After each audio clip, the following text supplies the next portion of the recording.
Cumplimos con los afectados por el volcán de La Palma, cumplimos con toda la sociedad española en los peores momentos de la pandemia de la COVID-19 y la crisis inflacionaria provocada por la guerra de Putin en Ucrania, y vamos a cumplir, no les quepa duda, ahora con todos los valencianos y valencianas afectados por esta dana. Bueno, a estas horas debe andar el presidente Sánchez haciendo un balance, bueno, en lo mejor que hace Pedro Sánchez, que es lo que es un experto, que es mentir a los españoles, ¿no? Nosotros les proponemos hacer un balance mejor de este año. 2024 vamos a hacer un balance honrado, un balance de un año en el que hemos visto cómo estallaba toda la corrupción moral, política y económica del Partido Socialista, que la verdad es que llevaba acumulando muchos años. Hemos visto a la esposa, a la mujer del presidente de gobierno, declarando ante el juez. Un episodio que pone de manifiesto pues, la corrupción que rodea a Pedro Sánchez, incluso en el ámbito familiar. Por cierto, que nos alegramos de que el juez que investiga la corrupción de Begoña Gómez haya llamado como testigos a representantes de empresas como Google, como Indra o Telefónica. Es posible que así podamos obtener la respuesta a la pregunta que solo Vox, Santiago Abascal, ha hecho tantas veces, en tantas ocasiones, desde la tribuna del Congreso o desde las comisiones de investigación, y a la que Sánchez se niega a responder. La pregunta, la saben, ¿a cuántos CEO de empresas cotizadas llamó personalmente el presidente Sánchez para que recibiera a su mujer y ella hiciera negocio? Bueno, siguiendo con el balance, pues hemos visto también, hablando de corrupción, ¿no? Hemos visto a Víctor de Aldama destapando nuevos casos de corrupción, dejando al descubierto redes de clientelismo y mala praxis de este gobierno. Pero sobre todo, de verdad, los españoles hemos sido testigos de la gestión desastrosa y criminal de la catástrofe de la gota fría en Valencia y las imágenes del gobierno del lodo que evidencian la responsabilidad, ya les digo, criminal de Pedro Sánchez por no atender la llamada de ayuda, de petición de ayuda desesperada del pueblo valenciano.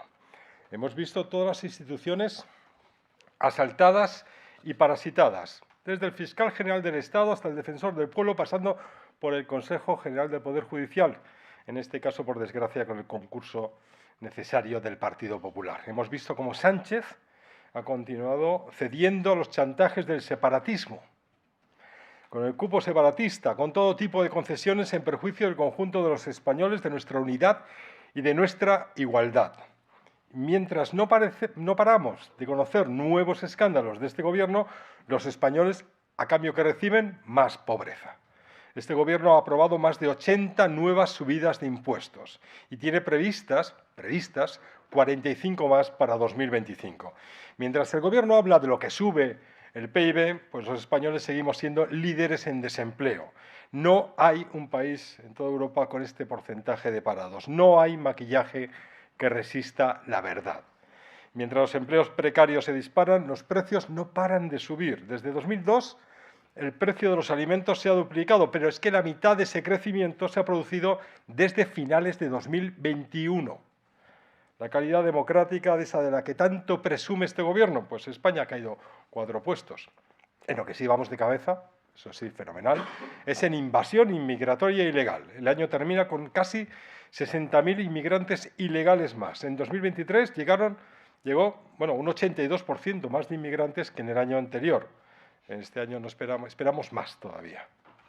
Las violaciones, ya saben las consecuencias, ¿no? Las violaciones han aumentado un 129% en apenas 5 años. En Cataluña, por ejemplo, más de la mitad de los presos de las cárceles son extranjeros. El 62,24% de los presos condenados por hurto son extranjeros, lo que representa, yo creo que son 178 de los 286 casos, el 53% de los condenados por robo, el 68% por tráfico de drogas, el 59% de los agresores sexuales, el 52% de los asesinos de mujeres son de origen extranjero en Cataluña. Paremos esto. Los precios de la vivienda siguen disparados y nuestros jóvenes son los que más tarde se emancipan de toda Europa, de toda, con una media de 30 años y subiendo. Acceder a una vivienda y un empleo digno para formar una familia sigue siendo un sueño imposible para nuestros jóvenes. El sector primario, Fenomenal, ¿no? Pues nada, perseguido por el fanatismo climático, traicionado y vendido a la competencia desleal de Marruecos y de tantos otros países, y ahora amenazado también por el acuerdo con Mercosur. No hay sótano moral al que no haya descendido este gobierno. Como decimos siempre, lo peor de Sánchez está por llegar y nosotros vamos a estar en Vox preparados para seguir haciéndole frente, defender a los españoles. Para eso, sacar a Sánchez de la Moncloa y sentarlo a él y a su gobierno y a su trama familiar y cercana en el banquillo de los acusados. Ahí, en el banquillo en el que Vox se sentará antes o después, tendrá mucho tiempo el presidente Sánchez, entonces ya seguro que expresidente, para hacer balance de la redistribución de pobreza y corrupción, que es la seña de identidad de su gobierno. En otra noticia horrible, bueno, el fin de semana hemos tenido que lamentar un nuevo atentado islamista en Europa.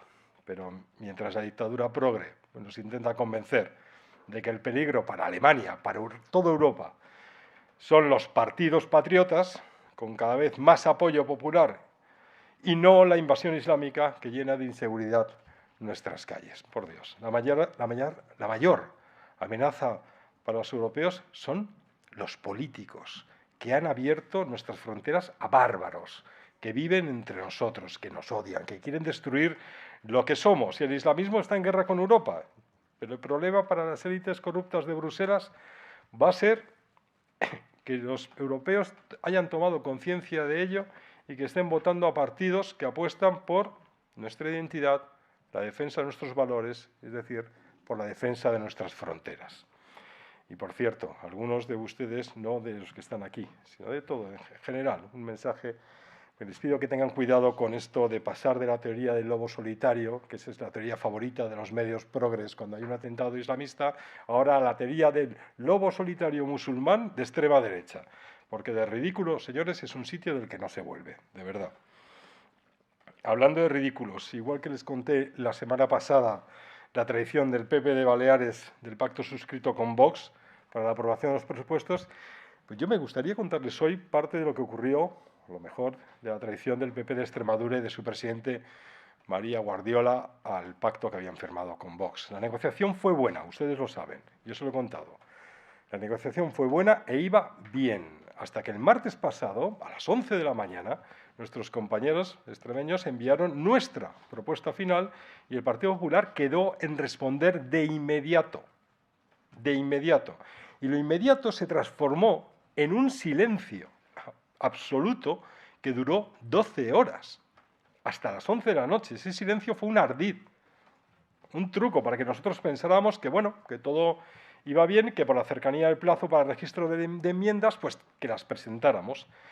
Y al final, ¿qué hacen? Poco antes de la medianoche envían un WhatsApp con unos matices absurdos y una propuesta sobre menas ridícula y, por lo tanto, inasumible. Aquí, en Extremadura, como antes en Baleares, por cierto, percibimos una poderosa influencia del señor Feijóo y de esa influencia que tienen ciertos varones regionales del Partido Popular. Esperemos que otros varones, por el bien de los españoles a los que gobiernan, tengan más capacidad de sacudirse esa influencia del señor Feijóo de la calle Génova.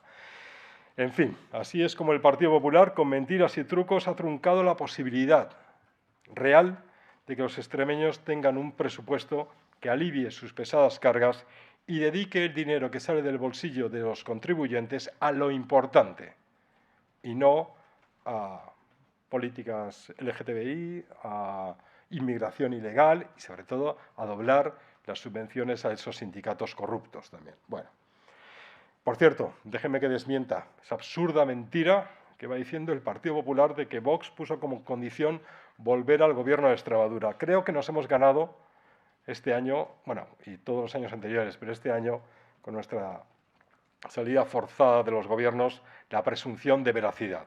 Les aseguro, les doy mi palabra de honor, de que eso jamás ha ocurrido. El que lo diga, miente. Hablando de mentiras, hace pocos días, con bastante chulería, el ministro Torres salió en el programa, creo que fue de Carlos Alsina, en Onda Cero, a decir que si alguien podía probar que él había tenido contacto con la trama corrupta o que hubiera recibido algún mensaje para favorecer a algún particular en su etapa como presidente de Canarias, dimitiría de inmediato. Bueno, pues no sabemos cómo habrá dormido hoy el señor Torres, pero sí que sabemos ya que cuando fue presidente de Canarias intercambió mensajes, WhatsApps con Koldo, la mano derecha de Ábalos, que era la mano derecha de Sánchez. Y en esos mensajes, el señor Torres le resolvía problemas a Koldo y a su trama y le comunicaba que ya estaban en marcha los pagos.